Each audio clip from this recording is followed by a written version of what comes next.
Salam, salam sehat untuk semua jemaat. Puji Tuhan, kita berada di tahun 2026 dan di tahun 2026 menjadi tahun kedua di dalam 5 tahun lustrum yang ke-13 sampai nanti kita berada di lustrum yang ke-14 2029. Pada tahun 2026 ini Gereja Salma Sinagog Besar Bandung mengusung sebuah tema terinspirasi daripada Nehemia yang membangun tembok Yerusalem dan mengajak kepada semua untuk sehati dengan sebuah ungkapan, "Let us rise up and build." Ayo bangkit dan membangun. Karena itu mewarisi apa yang sudah kita capai di tahun 2025, yaitu ketahanan, kesehatian, dan tetap semangat. Maka di bulan Januari membawa sebuah tema God the Greatest Architect.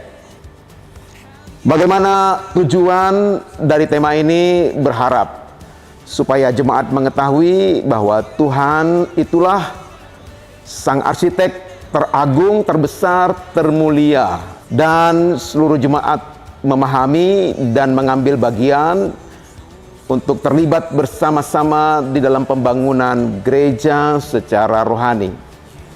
Pada minggu yang pertama, The Greatest Creator, bagaimana jemaat dibawa kepada sebuah pengetahuan bahwa Tuhanlah sebagai Sang Pencipta yang agung, bahwa Tuhan menjadi pusat dan sumber melalui apa yang Dia ciptakan, dan itu baik adanya.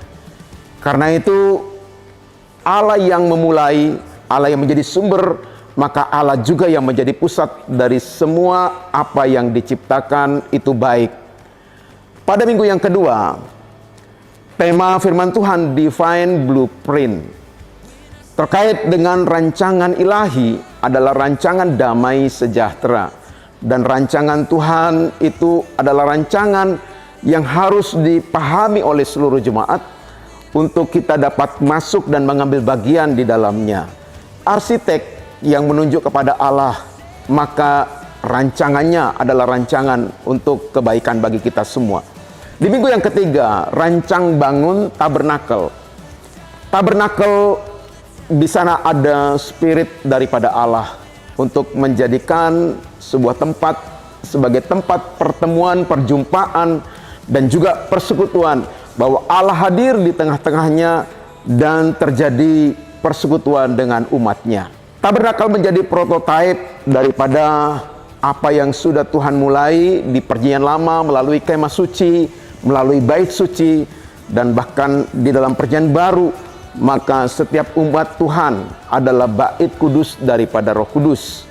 Karena itu biarlah melalui rancangan ilahi yang sudah dinyatakan melalui tabernakel itu boleh nyata dalam kehidupan setiap kita. Di minggu yang keempat, minggu yang terakhir, rumah rohani, bahwa jemaat Tuhan terhimpun dalam sebuah komunitas rohani yang disebut sebagai gereja, dan setiap pribadi adalah batu-batu yang hidup yang disusun sedemikian rupa untuk menjadi sebuah bangunan yang menyatu satu dengan yang lainnya, dengan Yesus Kristus sebagai batu penjuru.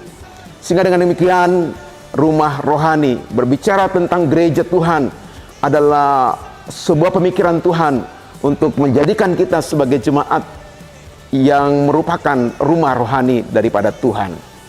Melalui menu rohani sebulan ini, kiranya jemaat dapat semakin kuat, semakin sehat, tetap semangat, dan selalu giat di dalam pekerjaan Tuhan, terlibat menjadi pekerja-pekerja yang aktif untuk mengembalikan seluruh bangunan yang terjadi dan tercipta untuk pujian, hormat, dan kemuliaan bagi nama Tuhan. Tuhan Yesus memberkati.